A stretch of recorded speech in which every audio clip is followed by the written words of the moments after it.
Story number 1. The wrong reflection. I should have never looked in that mirror.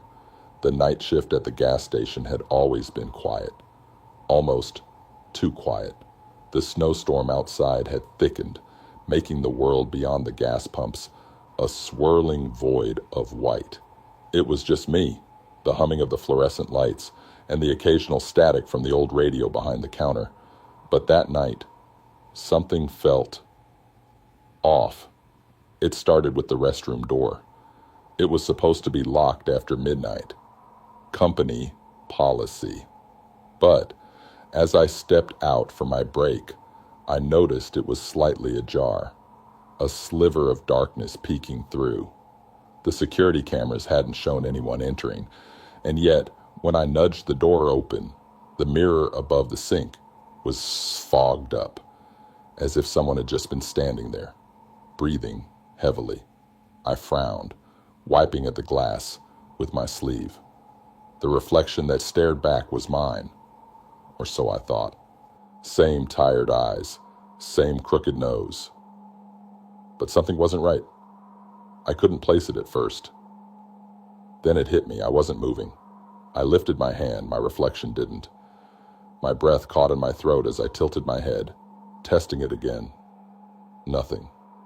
The figure in the mirror just stared, eyes wide, mouth closed. My heartbeat pounded in my ears. My first instinct was to turn around, to see if someone was behind me. There was no one. I took a step back. The reflection did not. And then, slowly, so slowly, it smiled. Not a normal smile, but a stretched, too wide grin as if my face had been pulled at the corners. My stomach twisted. The lights flickered above me, the air turning unbearably cold. I wanted to run, to get out of that restroom, but my legs felt bolted to the floor. Then my reflection raised its hand. I hadn't moved. The fingers tapped against the glass, slow, deliberate. A sharp, rhythmic sound that echoed in the tiny space. My reflection wasn't mimicking me anymore. It was watching, studying. Then, in a voice that sounded like me, but wrong, it whispered, "You shouldn't have looked." My body finally listened, and I stumbled backward, slamming into the door. My hands fumbled for the knob, wrenching it open as I practically threw myself out into the store. My lungs were heaving, my vision swimming. The gas station looked the same, bright, sterile, humming, with that same irritating overhead light. But everything felt different. I turned back toward the restroom. The mirror was now clear, and the reflection? It was normal. It was just me. My rational brain told me I was exhausted. Hallucinating, maybe. The isolation of working graveyard shifts in a near-empty gas station can do things to your mind. I forced myself back behind the counter, trying to shake the unease slithering down my spine. I needed to distract myself. I checked the security cameras, rewinding the footage to see if anyone had entered the restroom before me. But the screen showed nothing, no movement, except a shadow. It flickered just outside the restroom door, lingering there before I even walked in. But there was no figure, no body, just a shifting, unnatural shadow. And then it moved inside. The door chimed. I nearly jumped out of my skin. A man in a heavy winter coat trudged in, his boots slamming wet prints onto the tile floor.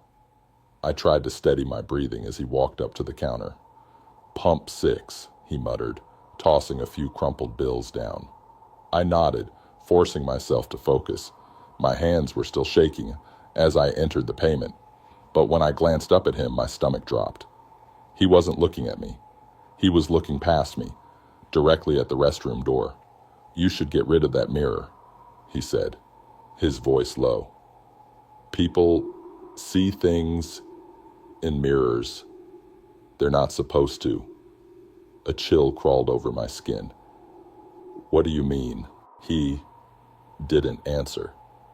He just grabbed his change and walked back into the storm, disappearing into the thick snow.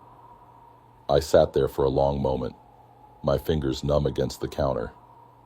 My head told me it was a coincidence. My gut told me otherwise. I turned back to the cameras, watching the screen with a sinking dread.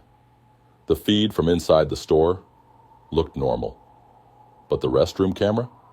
The mirror was fogged up again.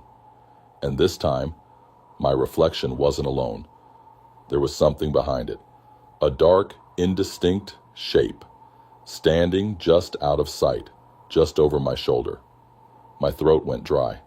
I slowly turned, expecting to see something, but there was nothing behind me.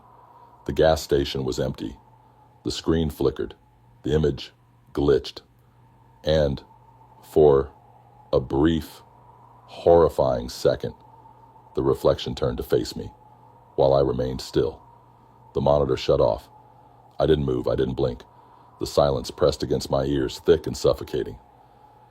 Then, from the restroom, I heard it. A tap. Fingernails, dragging across glass. I ran. I didn't even bother locking up. I just grabbed my jacket and bolted through the storm, my boots crunching against the snow, my breath coming out in ragged gasps. I didn't stop running until I reached my car. My hands fumbled with the keys, nearly dropping them before shoving one into the ignition. The engine roared to life. I slammed it into drive. But before I could peel away, I made one mistake. I glanced at my rearview mirror, and sitting in my back seat was me, grinning. I didn't scream. I couldn't. My throat locked up, my vision blurring with sheer mind-numbing terror. Reflections, Miles Crimes moved, its lips forming silent words. You shouldn't have looked. But the engine cut out, the lights died, the snow swallowed everything, and the last thing I remember was my own voice whispering in the dark. Your turn. Story number 2. The gas station that only appears in winter. The snowstorm had swallowed the highway whole. It came out of nowhere, thick sheets of white crashing down, turning the road into an endless, featureless stretch of ice. My gas tank was nearly empty. My phone had no signal. And for the last half hour, I hadn't seen a single car. Just snow. And more snow. Then, through the blizzard, I saw it. A gas station. It stood at the edge of the road, its neon open sign flickering against the dark. The pumps were old, the building even older, sitting there like it had been forgotten by time. Relief surged through me as I pulled in, tires skidding slightly on the icy pavement. The place was deserted. No cars, no attendant. But the lights were on and the door was unlocked. I stepped inside, shivering from the cold, my boots squeaking against the cracked tile. Hello? My voice echoed, swallowed by the quiet. The shelves were half stocked with dusty snacks. The air smelled stale, and an old radio on the counter played a song I didn't recognize. The place felt off. I walked toward the counter, glancing at the security monitor behind it. The grainy screen showed the outside, but something was wrong. It wasn't snowing. I turned to the window. The blizzard was still raging outside, but on the monitor, the gas station stood under a clear, starless sky. I stared, my stomach twisting. My mind scrambled for a logical explanation. Maybe the camera feed was delayed. Maybe it was just broken. Then something moved on the screen. A figure stepping out from behind the pumps, dressed in dark clothing, head tilted as if watching. I spun toward the window, expecting to see someone standing there, but there was nothing, just white, endless snow. The door creaked behind me. I whipped around. A woman stood in the doorway, her long red coat dusted with snow. Her face was pale, almost colorless, her eyes wide and frantic. She looked like she had been running. "You need to leave," she whispered. Her voice was thin, almost swallowed by the howling wind outside. I blinked, caught off guard. What? She stepped closer, her breath coming out in uneven gas. "This place, it's not real." A cold weight settled in my chest.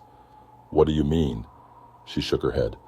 "I was driving, got lost in the storm, just like you. I stopped here last year. Same gas station, same storm. I went inside, and..." Her voice broke. "I was trapped." My hands clenched into fists. "That's impossible." She grabbed my arm, her fingers like ice. "Did you see them yet?" A chill crawled up my spine. "See who?" Her eyes flicked to the monitor behind the counter. I turned. The figure was still on the screen. Closer now. My pulse pounded. I looked back at the window. The snow was blinding, but I swore I saw something shift just beyond the pumps. The woman's grip tightened. "They keep you here. Every winter, every storm, they make sure you never leave." I wrenched free. "That's crazy." She didn't argue, just backed away toward the door. "Don't turn your back on them." Then she was gone. The bell above the door jingled softly as the wind slammed it shut. I exhaled, my breath shaky. This was insane. I was exhausted, cold. My mind was playing tricks on me. I needed gas. That was all. Get fuel. Get out. I grabbed a pump handle, my breath coming in short bursts. The numbers on the screen flickered wildly before settling on a total. I hadn't even started fueling. Then the station lights cut out. I was plunged into darkness. The storm outside raged, the wind screaming through the cracks in the walls. My heartbeat pounded in my ears. I fumbled for my phone, but the screen was dead. Not just no signal, completely off. Footsteps crunched in the snow. Slow, measured, coming from behind the pumps. I squeezed my eyes shut, my breath turning shallow. This isn't real. This isn't real. The security monitor flickered back on. I forced myself to look. The feed showed the inside of the store now. The shelves, the counter, the back wall, and then me, standing there in the dark. But I wasn't alone. Behind me, barely visible in the dim light, was a figure. Still, waiting, watching. I spun around, nothing.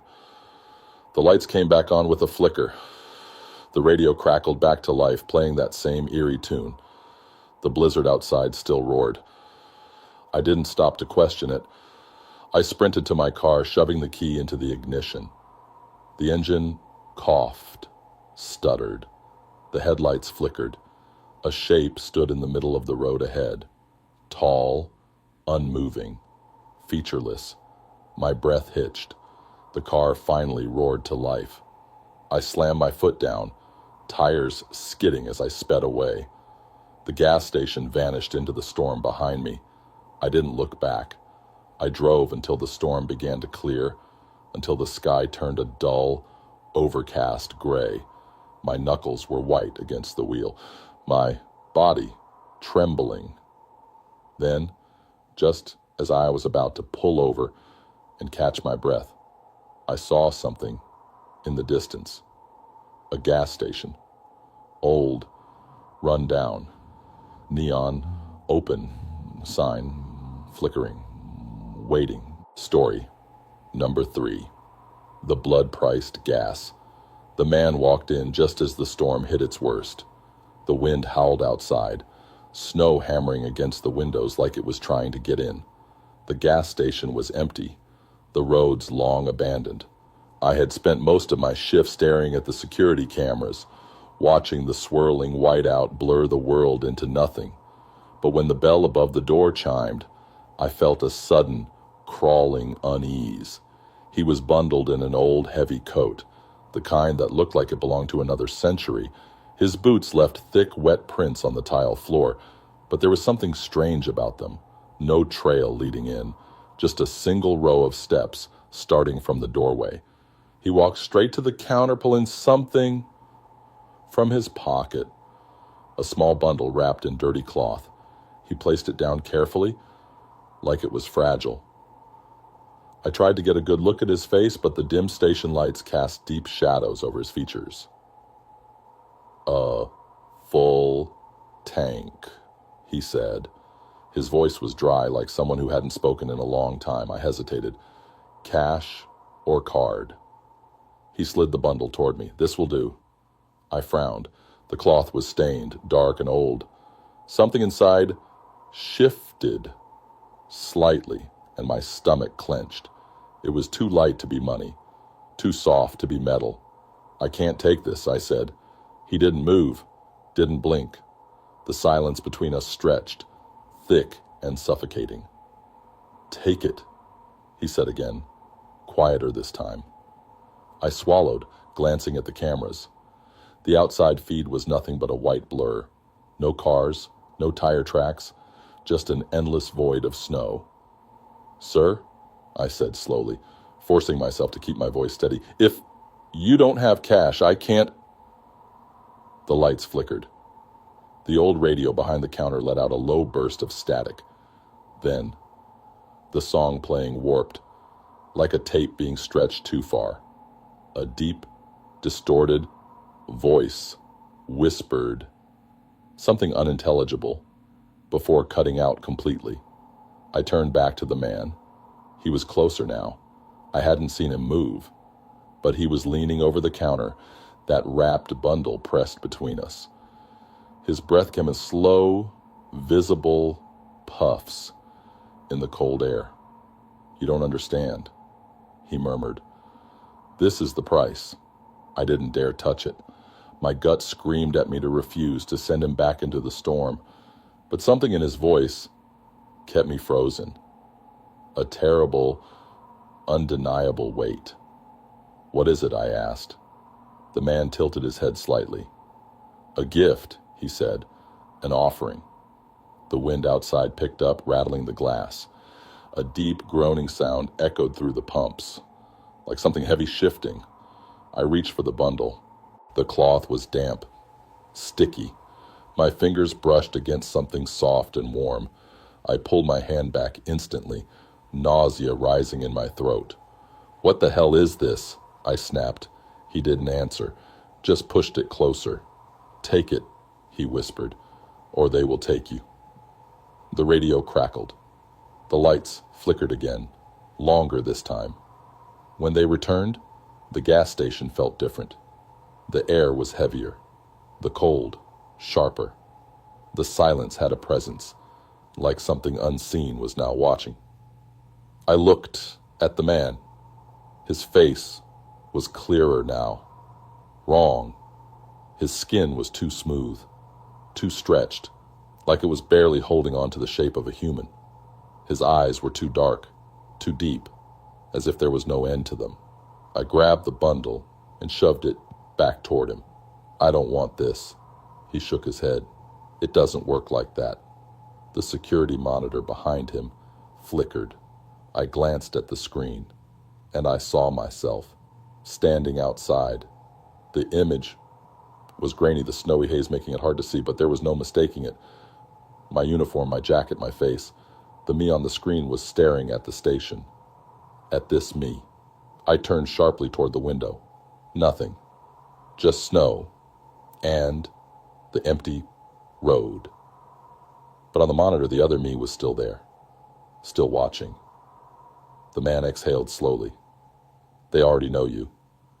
The bundle in front of me twitched. I shoved back from the counter, my breath hitching. "What did you bring here?" The man straightened. "Payment," he said simply. I didn't dare unwrap it. I didn't want to know what was inside. The air in the station was suffocating now, pressing against my chest like a physical weight. I looked at the gas pump monitor. Pump 3 had already been authorized. I hadn't touched the register. The man turned toward the door, pulling his coat tighter around himself. "It's done," he murmured. I should have let him leave. I should have let him walk into that storm and disappear. But I couldn't help myself. I checked the monitor again. The other me was gone, and something else had taken its place. A shape, tall, blacker than the night, standing at the edge of the gas station lights, watching, waiting. I looked back at the man. "Who are you?" He paused, smiled. "Someone who made the right choice." And then he was gone. The bell above the door didn't chime, like the snow didn't move. He was just gone. But I couldn't help myself. I checked the monitor again. The other me was gone, and something else had taken its place. A shape, tall, blacker than the night, standing at the edge of the gas station lights, watching, waiting. I looked back at the man. "Who are you?" He paused, smiled. "Someone who made the right choice." And then he was gone. The bell above the door didn't chime. The snow didn't move. He was just gone. I turned back to the counter, staring at the bundle he had left behind. I wanted to throw it out, burn it, pretend none of this happened. But some part of me knew. It wouldn't matter. I grabbed my keys and ran to my car. My hands trembled as I turned the ignition. The gas meter was full. I hadn't filled it. The moment my headlights flicked on, I saw movement. That thing at the edge of the lot. It took a step forward. I slammed my foot on the gas. The gas station vanished behind me. I drove for miles, the snowstorm finally thinning. My hands were white-knuckled on the wheel, my pulse hammering in my ears. I didn't look at the passenger seat. I didn't check my mirrors, not until I saw another station ahead, a different one. Lights bright, neon, open, sign, flickering. I pulled in, my body still shaking. I stepped inside, gasping for breath, desperate to feel normal again. The clerk behind the counter looked up. His face went pale. He stared at me, at the bundle in my hands. And then, in a whisper, he asked the question that made my stomach drop. "Who gave you that?" Story number 4. The hitchhiker that wasn't there. The trucker burst through the door like something was chasing him. Snow clung to his jacket, his boots stomping wet prints across the tile floor. His face was pale, sweat mixing with the ice clinging to his beard. He looked around, eyes darting, breath uneven like he had run a mile in the freezing cold. "You need to tell me," he said, voice raw. "How long have I been here?" I stared at him, my fingers frozen over the register. The gas station was empty, except for the two of us. The storm outside was thick, the wind howling like a living thing. It had been a dead night, until now. I hesitated. "Sir, this is the first time I've seen you." His face tightened. His eyes flicked to the security camera screen behind me. "No, that's not possible. I just stopped here. I picked someone up, a hitchhiker." His voice shook. "I talked to him. I remember talking to him." I glanced at the snow-covered parking lot. His truck was there, the engine still running, headlights cutting through the storm, but there was no one else. "You're alone," I said. The trucker swallowed hard, his hands curled into fists. "Remember he was right there? He got in my truck?" I heard his voice. He was sitting next to me. I didn't know what to say. He ran a hand down his face. I asked him where he was headed. He told me, not far. I made a joke about him being vague, and he just smiled. He looked down at his hands. Then I glanced at the road for 1 second. And when I looked back, his breathing turned ragged. He was gone. The gas station felt colder. The heater buzzed above me, but the air felt wrong. thick with something unseen. I tried to keep my voice steady. Maybe he got out at a stoplight. Maybe... No, the trucker snapped. I was doing 60. The door never opened. The seatbelt was still fastened. He clenched his jaw. And the seat was warm. A shiver crawled up my spine. The trucker turned toward the window, staring at his rig through the snow. I swear, I heard him breathing. He rubbed his arms like he was trying to shake something off. I felt him sitting there. I felt the weight shift when he moved. I checked the cameras again. There was nothing outside, but snow and darkness. Then the lights flickered. The old radio behind the counter let out a low hum of static. The trucker tensed. I grabbed the remote and twisted the volume down, but the static only got louder.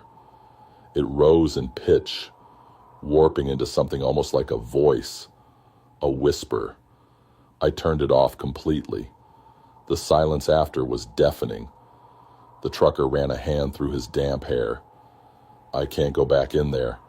I licked my lips, throat dry. You need a tow? I can call someone. His eyes stayed locked on his truck. Number I need to know if I'm going insane. Something about the way he said it made my stomach twist.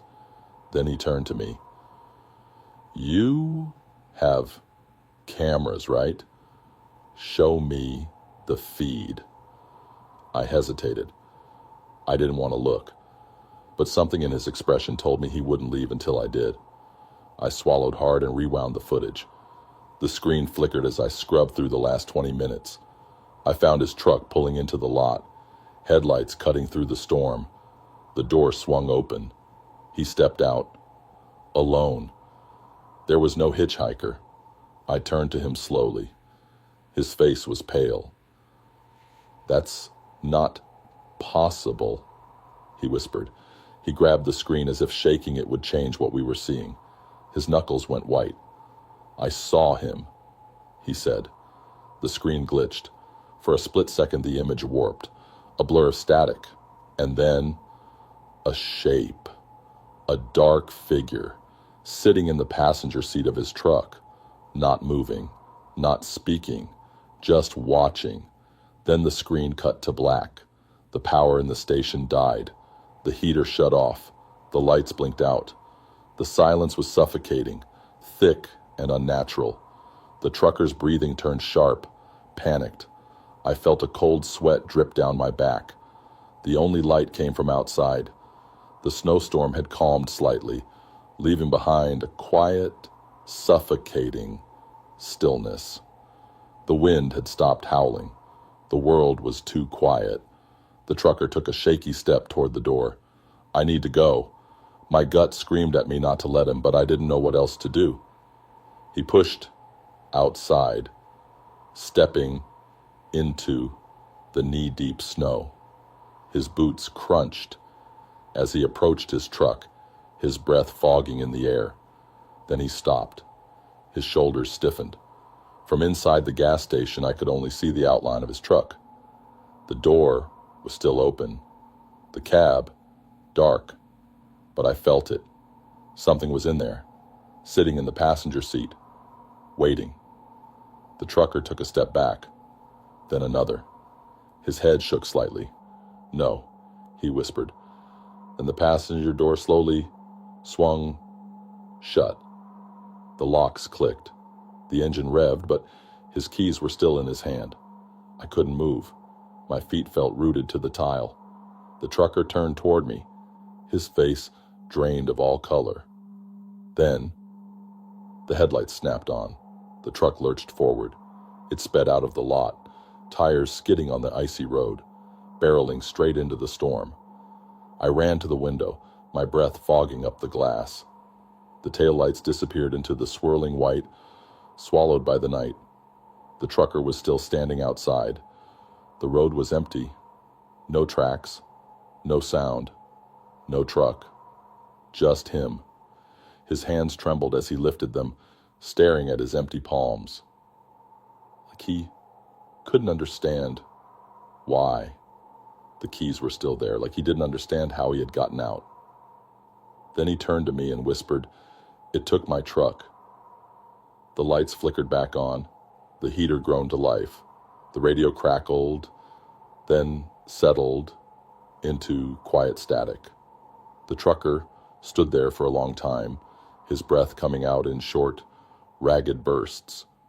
I wanted to tell him to come inside, to call someone, but I couldn't force the words out, because when he finally stepped forward, past the gas pumps, past the wet boot prints he had left behind, his footsteps didn't leave a single mark in the snow. Story number 5. The radio knows my name. The snowstorm had turned the highway into an endless stretch of white. It had been hours since a car pulled in, and I was beginning to wonder if I was the last person left on Earth. The gas station was silent, except for the dull hum of the fluorescent lights and the occasional static from the old radio behind the counter. It had been playing the same scratchy country station all night, barely cutting through the howling wind outside. I was counting the minutes until my shift ended when the door chimed. A man stepped inside, his boots heavy with snow. His coat was zipped up to his chin, his hat pulled low over his face. Something about him made my skin prickle. He didn't look at me. Didn't even acknowledge I was there. He just walked past the counter and started browsing the shelves. I forced myself to breathe. "Let me know if you need anything," I called. He didn't answer. The radio crackled. I glanced at it. The station had been fuzzy all night, but now the static was louder, like someone was shifting through the frequencies. A burst of a voice, a whisper of a song. Then, silence. And then, clear as day, a voice spoke through the static. "Hello, Ryan." My blood turned to ice. That was my name. I whipped around. The man was still browsing the shelves, his back to me. He hadn't reacted, hadn't moved. The radio crackled again. "Ryan, are you there?" I swallowed hard. The air in the station felt different, heavier. I reached for the dial, twisting it, trying to change the station. The static only deepened. The voice returned. "Ryan, why did you leave the door open?" My stomach dropped. The front door was closed, locked. I turned, scanning the station, heart hammering against my ribs. The man at the shelves had finally moved. He was standing completely still, back straight, hands at his sides. Then slowly he turned his head, but not toward me, toward the radio. The static deepened, and something beneath it, something wrong, murmured just beneath the sound. I couldn't understand the words, but I felt them curling around my spine like cold fingers. The man exhaled, a long, slow breath. "You should answer it." I stared at him. "What?" The radio buzzed louder. The lights flickered. Then, "Ryan, come outside." I took a step back. My hands were shaking. "Who the hell is this?" The man at the shelves turned fully now. His eyes were dark, too dark, and when he spoke again, his voice was wrong. "Ryan," he said, lips curling into something almost like a smile. "They know your name now." The power cut out. For a single moment, the gas station was plunged into complete darkness. The storm outside raged, the wind hammering against the windows. The radio continued crackling, even though everything else had shut down. And then, footsteps, not inside, outside, slow, crunching through the thick snow, moving toward the door. The emergency lights flickered on, bathing the station in a dim, sickly glow. The man was still standing there, perfectly still, watching me.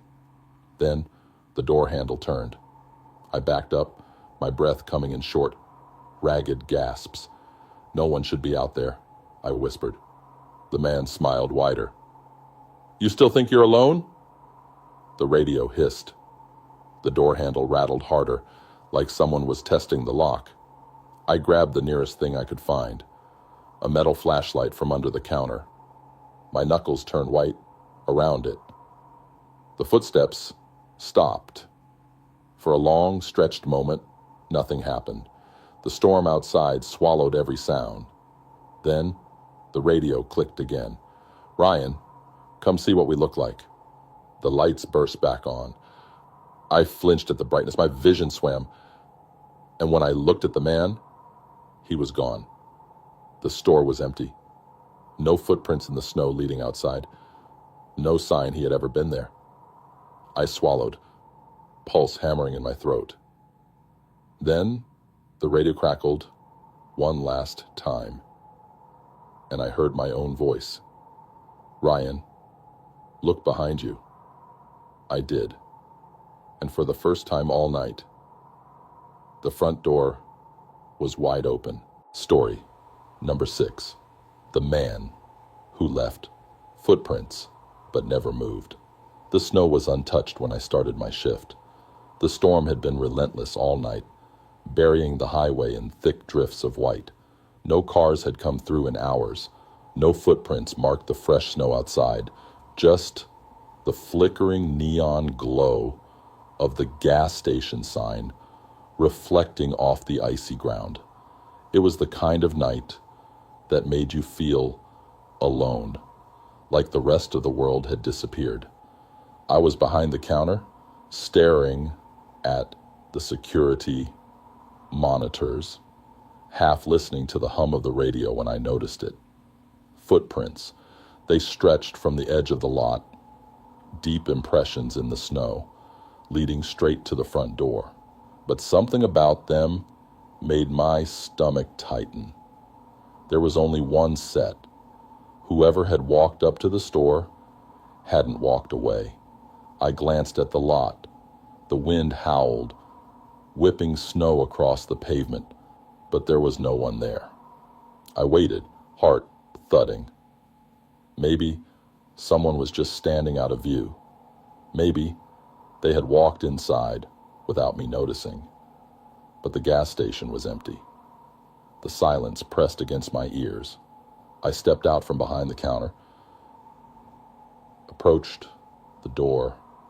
The glass was fogged from the heater inside, but through the haze, I saw them clearly. Those deep footprints leading right up to the threshold. My breath caught. There were no footprints leading away. I reached for the door handle, half expecting it to be cold from the storm. But it was warm. The radio crackled behind me. I turned sharply, pulse pounding. The station was empty, aisles stocked with the same dusty snacks, the soda fridge humming in the corner. But the air had changed. It was heavier now, like something unseen had filled the space. I exhaled and reached for the security camera feed. I rewound the footage, watching the outside view. The snow was undisturbed, the wind howling in bursts. And then the footprints just appeared. No person, no movement. 1 second, the snow was untouched. The next, the footprints were there. My hands went cold. The lights flickered. A knock sounded from the front door. I nearly jumped out of my skin. My breath turned sharp as I spun toward the glass. Nothing. Then another knock, louder this time. I swallowed hard, throat dry. The footprints were still there, leading up to the door, but no one was standing outside. The glass rattled slightly from the wind, and then, through the fogged glass, I saw it. A shadow. Not a person. A shape. It stood just outside the reach of the neon lights, its outline distorted, shifting as if it wasn't fully there. My lungs locked up. It wasn't moving, but I felt it watching. The door handle twitched. I stumbled back, my hands scrambling for the counter. The air turned icy, breath fogging in front of me. Then, slowly, the shadow stepped forward. The lights inside flickered again, casting long, stretching shapes across the walls. The figure was clearer now, tall, unnatural, its edges blurring in and out of focus like something that didn't belong in this world. The security monitor glitched. And then, the worst part, the figure smiled, not with a mouth, not with a face, but I felt it. The door swung open. The wind blasted inside, knocking over a display of snack bags, scattering them across the floor. The door chime rang uselessly over the roaring storm. I didn't move. I couldn't. Then, the footprints started moving. Not a person, just the prints, sinking into the snow, one after the other, stepping inside, into the gas station. I sucked in a sharp breath, stepping back, my heel catching on the mat. The footprints stopped just past the threshold. Then started toward me. I turned and bolted behind the counter, my hands shaking as I reached for the emergency lock button under the register. The door slammed shut. The wind outside howled even louder, rattling the windows. But the footprints did not fade. They just stood there, waiting. The radio crackled again. A voice, faint at first, buried beneath the static. Then clearer. "You see me now." My stomach dropped. I reached for my phone. No signal.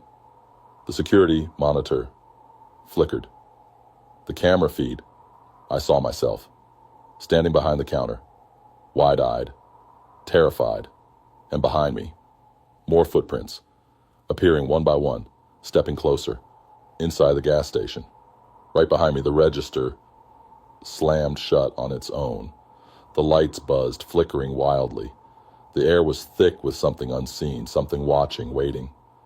I squeezed my eyes shut. "This isn't real," I whispered. The voice on the radio chuckled. "You let me in." I gasped, whipping around. Nothing. The footprints were gone. The gas station was silent again, save for the soft hum of the radio. The heater clicked, blowing warm air into the empty store. I exhaled, my breath shaking. My eyes flicked to the door. The snow outside was undisturbed again. No footprints, no shadow. I forced myself to step out from behind the counter, my legs unsteady. I reached for the door, pressing my palm against the glass. The warmth was gone. It was ice cold again. I let out a breath. Maybe I had imagined it. Maybe the isolation, the storm, the exhaustion had messed with my head. I turned away, and that was my mistake. The radio crackled one last time. "You shouldn't have turned your back." The door chime rang, and behind me, the footprints appeared again. Story number 7. The gas that vanished. The man came in shaking. His coat was soaked, his beard covered in frost, and his hands trembled as he placed them on the counter. The snowstorm outside had swallowed the highway whole, making it impossible to see more than a few feet past the gas station windows. I had been alone all night, watching the whiteout consume everything. But now, this man was here, and something was very wrong. "I need to ask you something," he said, his voice hoarse. I glanced at the security monitor, then back at him. His pupils were blown wide, his face pale under the harsh fluorescent lights. He looked like he had seen a ghost. "Yeah," I said cautiously. He exhaled through his nose, steadying himself. "I stopped here an hour ago. Filled up my tank. Do you remember me?" I frowned. I had been at the counter all night. No one had come in. "I don't think so," I said. His hands curled into fists. "I was just here," he insisted. "I pulled up to pump 2, filled my tank, went inside, paid," he swallowed, "and then I left." I looked at the security monitor again. I rewound the footage for the last hour. The snow was thick, the pumps barely visible, but there was no car. No one had been here. I turned the screen so he could see. You never pulled in." His breathing hitched. He backed away from the counter, shaking his head. "No, no, I was here," he muttered. "I was here." The storm rattled the windows. The man ran a hand over his face, pacing in front of the counter. I left, got back on the highway. I drove for at least half an hour before I realized. He hesitated. My gas tank was empty. A chill crept up my spine. I forced myself to stay calm. "Maybe you had a leak?" He met my eyes. It wasn't a leak. His voice was quieter now. The gauge was full when I left, and then all at once it was empty. I stared at him. "That's not possible." He let out a dry, humorless laugh. I thought the same thing. So I pulled over, got out, checked the tank myself. He swallowed hard. It was dry, bone dry, like I had never filled it at all. The heater kicked on, filling the silence with a dull hum. My hands felt cold against the counter. The man dragged his fingers through his damp hair, looking toward the door. Snow piled up outside, nearly reaching the bottom of the glass. "When I check my phone," he continued. "The GPS said I had only driven 1 mile. I didn't say anything. Then," he went on, voice barely above a whisper, "I saw it." My throat tightened. Saw what? His eyes flicked toward the security monitor. The gas station. My stomach twisted. "I was right back here," he said. Like I had never left. He exhaled shakily. But I never turned around. I never made a U-turn. The register creaked under my grip. "I thought I was losing my mind," he said. "But I figured maybe I just spaced out. Maybe I just got turned around in the storm. So I pulled in again." He gave a bitter smile. "I filled my tank again. Went inside again. Paid again." He inhaled sharply. "And when I left that time," he licked his lips, "it happened again." I shook my head. "That doesn't make sense." His face darkened. "I did this 4 times. My blood ran cold." "Every single time," he said, voice low. I drove away, and the moment I looked at my gas gauge, it was empty. Every single time, I ended up right back here. The wind howled against the glass. I checked the security monitor again. The snow made it hard to see, but I swore I noticed something, a faint shape just beyond the gas pumps. I leaned in, squinting. The figure didn't move. It just stood there, watching. I checked the front window. The snow swirled violently under the station lights, but I saw nothing outside. When I turned back to the screen, the figure was closer. I took a step back. The man was watching me now, his expression tight. "You see it too, don't you?" I swallowed. "I don't know what you're talking about." He let out a slow breath, then turned toward the door. "I need to try again." I stared at him. "What?" His hand hovered over the handle. "I need to leave. Maybe if I..." The power cut out. Darkness swallowed the store. The storm outside roared. The only sound inside was our breathing. My chest was tight, my ears ringing. The security monitor flickered, briefly flashing back to life. The figure was now standing at the front door. I couldn't see its face. I didn't want to. The man sucked in a sharp breath. The door handle turned. I grabbed his wrist, yanking him back. "Don't." He looked at me, confused. The handle rattled harder. I shook my head. "You never opened the door before, right?" He hesitated. "No." The realization hit me like ice water. 4 times. He had left 4 times. And every time, he had been brought back. But what if the reason he had been brought back was because he never let it in? The door handle stopped moving. The security monitor flickered again. The figure was gone. The power buzzed back on, the lights flashing overhead. The heater groaned. The radio crackled. and the gas station was empty again. The man's breath came out in heavy bursts. His hands were shaking. I reached for my phone. "I think we need help." He laughed, but there was no humor in it. "Who the hell do we call?" I had no answer.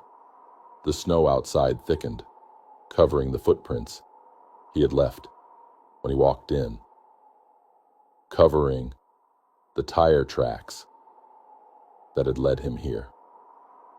And I realized with a slow, growing dread, there were no new footprints at the door, like no one had entered at all. Story number 8. The customer who died yesterday. I recognized him the second he walked in. The bell above the gas station door jingled softly as he stepped inside, shaking snow from his coat. He gave me a nod, just like he always did, before heading toward the back of the store where we kept the coffee. It was routine. Every night just past midnight, he'd come in, buy the same things, a large black coffee and a pack of smokes, before heading back out into the snow-covered night. But tonight was different because he had died yesterday. I felt my stomach twist as I watched him move around the store, like nothing had changed. My fingers hovered over the register, my heart pounding. This had to be a mistake. Maybe I'd misunderstood. Maybe I was remembering wrong. But no, I was sure. I had seen the newspaper headline that morning. Local man killed in car accident during blizzard. His name had been in bold print beneath it. Earl Matson? I swallowed hard, forcing my voice to stay steady. "Hey, Earl." He looked up, smiling like he always did. "How's it going, kid?" I could barely breathe. He looked exactly the same. Same heavy boots tracking in slush. Same worn-out winter coat. Same tired but kind expression, like he hadn't been crushed beneath the weight of an overturned truck less than 24 hours ago. I forced a smile. "Cold night," he chuckled. "Ain't it always?" My fingers gripped the edge of the counter. The heater rattled above us, but the store suddenly felt too cold. Earl grabbed his usual coffee, then made his way to the counter. He set down a pack of cigarettes and pulled a crumpled $5 bill from his pocket. My stomach dropped. I had read the article twice. His body had been found in his truck, which had caught fire after skidding off the road. That $5 bill should have burned with him. I hesitated before reaching for it, my hand brushing against his. His skin was ice cold. I flinched, nearly dropping the bill. "You all right?" he asked, his head tilting slightly. I forced a nod, avoiding his eyes. "Yeah, just tired." I rang up the total, my hands trembling slightly. When I looked up again, he was staring at me. Not in a way that was unnatural, but in a way that suddenly felt wrong, like he was waiting for me to say something else. The security camera flickered. I glanced at the screen behind the counter. Earl stood in front of me, coffee in hand, but on the monitor, the store was empty. I sucked in a breath. The camera showed me alone at the register. The aisles behind me, dark and still.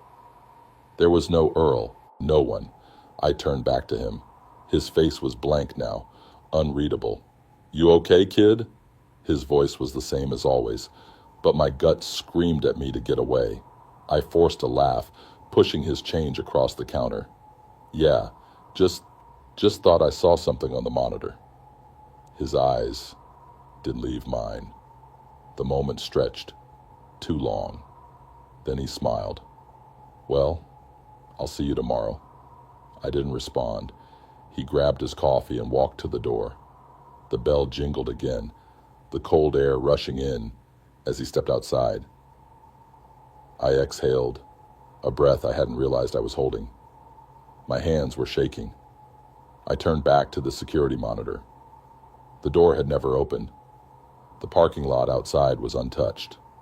No footprints, no tire tracks, like he had never been here at all.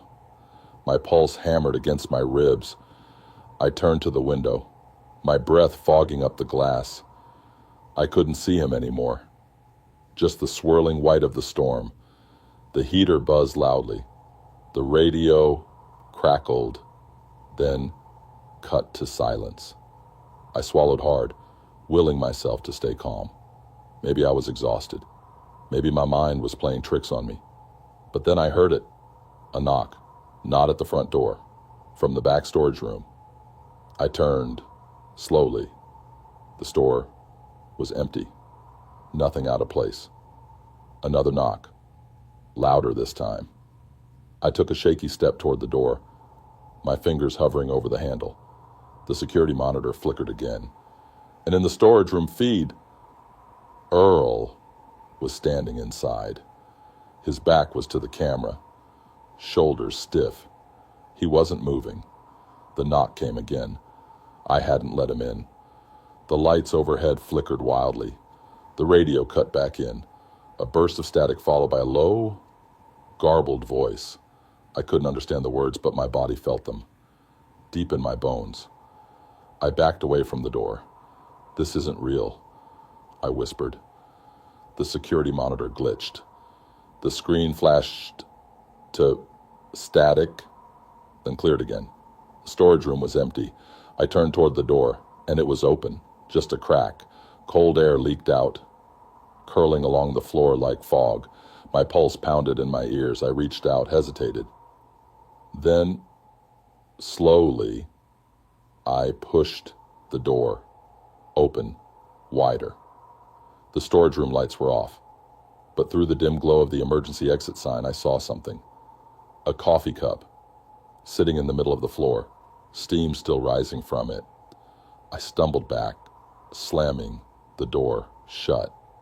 My breath came out in ragged gasps. I didn't care what was happening anymore. I just wanted to leave. I grabbed my keys, yanked on my coat, and bolted for the exit. The moment my foot hit the icy pavement outside, I felt it. The shift, the silence. The gas station behind me went dark. The neon open sign blinked out. The parking lot, the pumps, everything vanished into the storm, swallowed whole by the swirling white. And standing at the edge of the road was Earl, his back to me, his coffee cup gone. He turned his head slightly, just enough that I could see half of his face, but there was nothing left of it. Just burned, blackened flesh.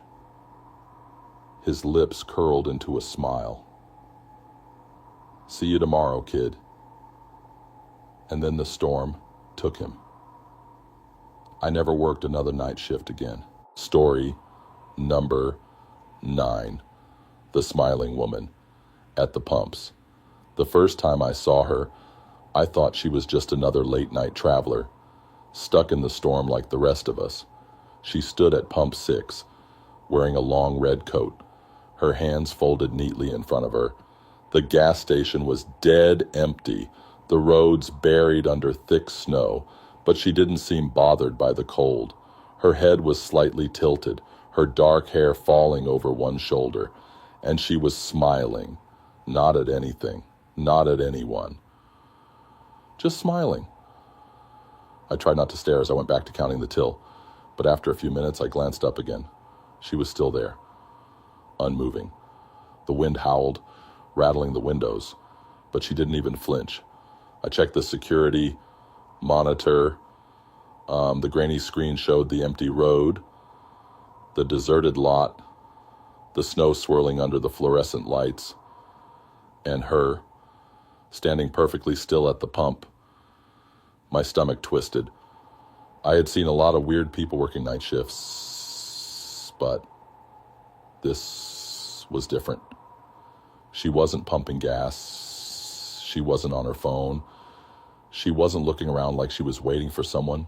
She was just standing there and smiling. I grabbed the store phone, debating whether to call the police. But what would I even say? There's a woman outside, and she's Weird? They'd laugh me off the line. I set the phone down and watched the monitor instead. 10 minutes passed, then 20. She never moved.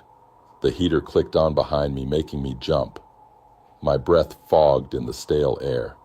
The gas station suddenly felt smaller, the walls pressing in. I forced myself to look out the window again. She was closer. Not much. Just a step forward. But I hadn't seen her move. A sharp chill ran through me. I checked the monitor, rewound the footage, but the video skipped. A brief moment of static. And then she was just there. I turned back to the window, pulse hammering in my ears. My gut screamed at me to lock the doors, but my hands wouldn't move. Then for the first time, she lifted her hand and waved at me. A slow, deliberate motion. That smile still stretched across her face. I bolted for the back room. My hands shook as I dug out the emergency lock switch, slamming it down. The electronic deadbolts engaged with a loud thunk. My breath came in short gasps. When I looked back at the monitor, she was gone. My stomach twisted. I checked the lot, the road, the pumps. Empty. The snow-covered ground was untouched. No footprints. A sharp knock hit the glass behind me. I spun so fast, I nearly fell.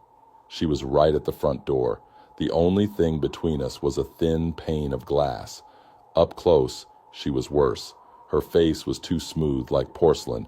Her lips stretched impossibly wide. Her eyes, black, bottomless pits, locked onto mine. She pressed her palm to the glass. My breath caught in my throat. I wanted to run, to hide, but I couldn't move. Then she spoke, but I didn't hear her through the glass. Her voice came through the radio behind me. "Let me in." I choked back a scream. The radio crackled, shifting frequencies, but her voice stayed clear, too clear, like she was standing right next to me. I backed away. "Go away," I whispered. The smile never wavered. "Let me in, Ryan." The sound of my name broke me. I turned, bolting toward the storage room. My hands fumbled with the latch as I yanked the door open and slammed it shut behind me. My breath came in ragged gasps. The radio still whispered, "Ryan, open the door." I covered my ears, then silence. I waited. Minutes passed, maybe more. I slowly turned the handle and peeked into the store. Empty. The door was still locked. The gas station was silent. I crept toward the counter, checking the monitor. The pumps were empty. The lot was still. I exhaled a shaky breath. Maybe it was over. Then the screen glitched. The footage rewound itself. Fast. The woman at the pumps appeared again, standing, waiting, smiling. But this time I watched closely. The static hit, and in one frame she was gone. And in the next frame, she was inside, standing behind the counter. Right where I was sitting now. The monitor shut off, and behind me, the radio whispered, "Got you." Story number 10. The Frostbitten Stranger. The man stumbled in just after midnight, his body barely holding itself together. The storm outside was relentless, burying the highway in thick waves of snow, the wind howling through the empty lot like something alive. I hadn't seen a car in hours, hadn't heard anything but the steady hum of the gas station lights. But then the door chimed, and he appeared. His coat was stiff with ice, his face pale beneath the frost clinging to his beard. He was shaking, not just from the cold, but something deeper, something unnatural. His lips were blue, his fingers curled inward like his body was forgetting how to move. I jumped from behind the counter. "Jesus, man, are you okay?" He swayed on his feet. For a second, I thought he was about to collapse, but then his head snapped up, his eyes locking onto mine. They were black, not dark, not shadowed, pure, endless black. I froze. My instincts screamed at me to run, but I forced myself to stay put. "I need help," he rasped. His breath fogged in the warm air, his voice barely audible over the wind outside. I hesitated, then grabbed a bottled water from the fridge and shoved it toward him. "Here, sit down, man. I'll call someone." His frozen fingers wrapped around the bottle, but he didn't drink, just held it, staring at me like he was trying to remember something. Then, barely above a whisper, he said, "It's still out there." The hairs on my arms rose. "What is?" His breathing quickened. He turned toward the window, his hands gripping the counter. "It followed me," he said. "I don't know how, but it did." The wind outside screamed.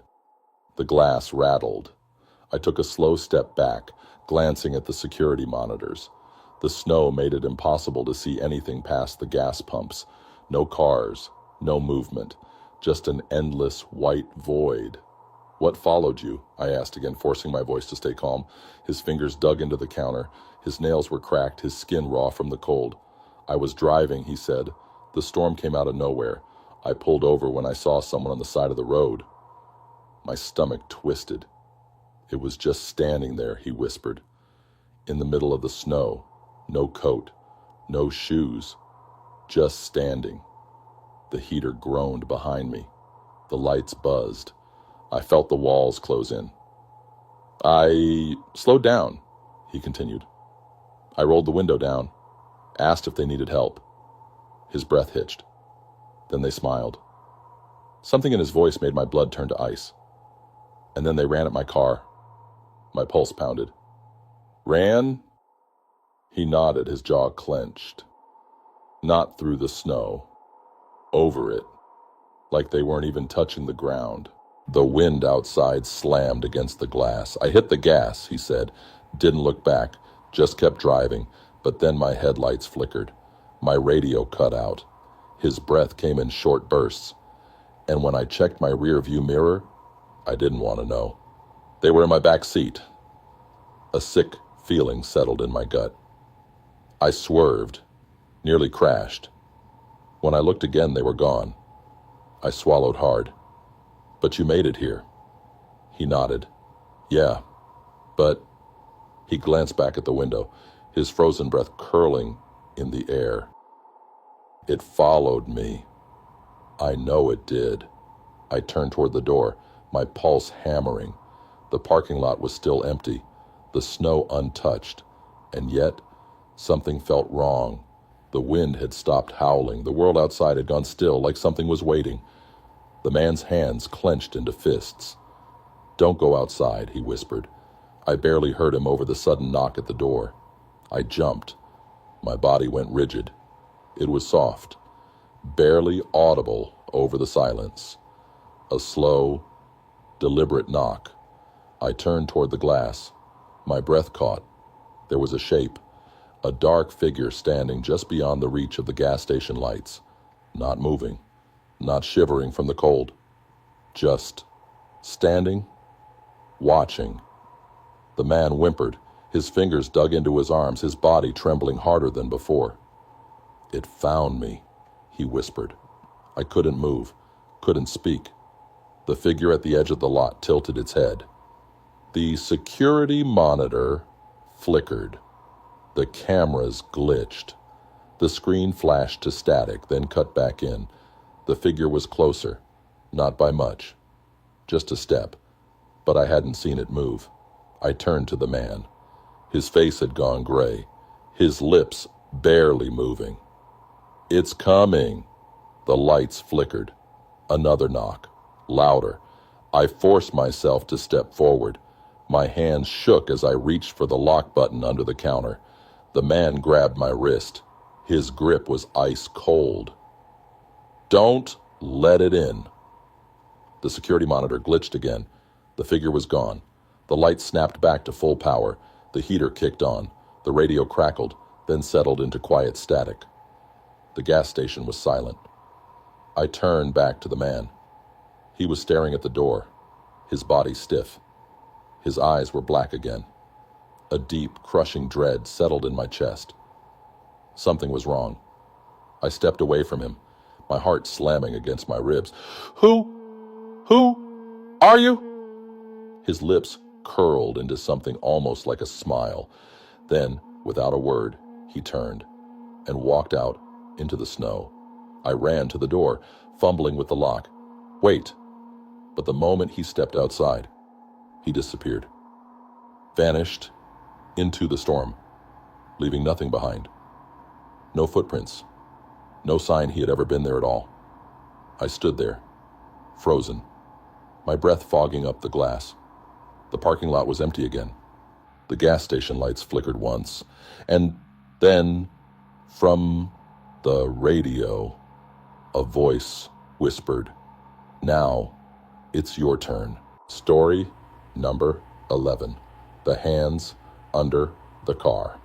The woman's scream tore through the gas station like a gunshot. I had been restocking the shelves, half listening to the radio crackle through the storm outside, when it happened. A sharp, blood-curdling scream, followed by the frantic sound of boots scraping against ice. My heart jumped into my throat.